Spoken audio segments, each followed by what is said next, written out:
तो हेलो दोस्तों, आज हम लोग दिल्ली सल्तनत की इस सीरीज़ में फिरोज़ शाह तुगलक के बारे में कुछ जानकारियाँ हासिल करेंगे।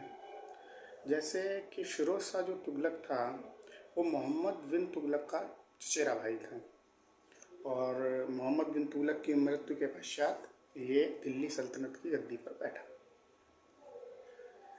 ये इसके पास जो राजा के गुण होते हैं जैसे साहस, त्याग, बलिदान या सफल नेतृत्व कह सकते हैं, तो इन गुणों का बहुत ही अभाव था।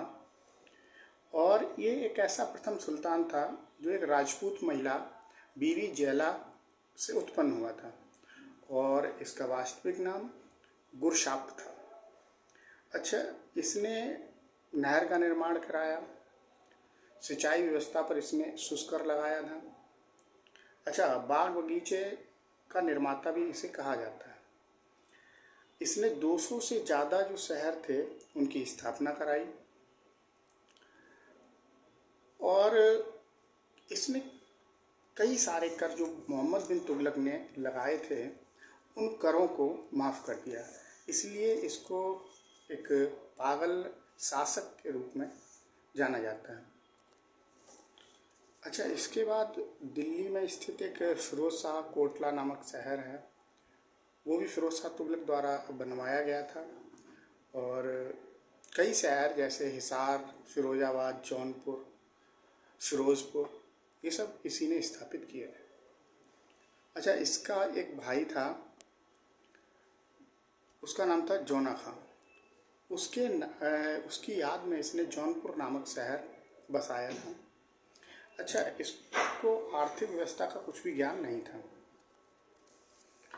इसने अपने सैन्य प्रशासन में कह रखा था कि अगर कोई भी सैनिक वृद्धावस्था के कारण घोड़े पर नहीं चढ़ सकता है तो उसे सेना से नहीं निकाला जाएगा। तो इस प्रकार की इसकी कई सारी कहानियाँ हैं और जो इसके सैन्य प्रशासन को दर्शाती हैं।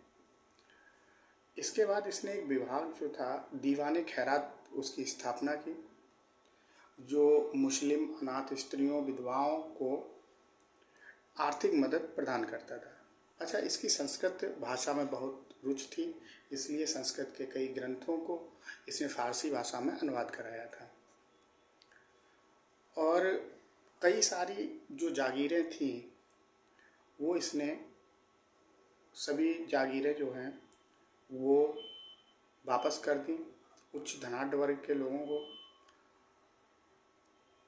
और इसने क्या किया था कि शशगनी और विख नामक तांबे और चांदी के सिक्कों को चलवाया था। तो इस प्रकार ये पूरी एक हिस्ट्री है फिरोज़ शाह तुगलक के बारे में। आगे की सीरीज़ में हम लोग आगे इसके उत्तराधिकारी के बारे में पढ़ेंगे।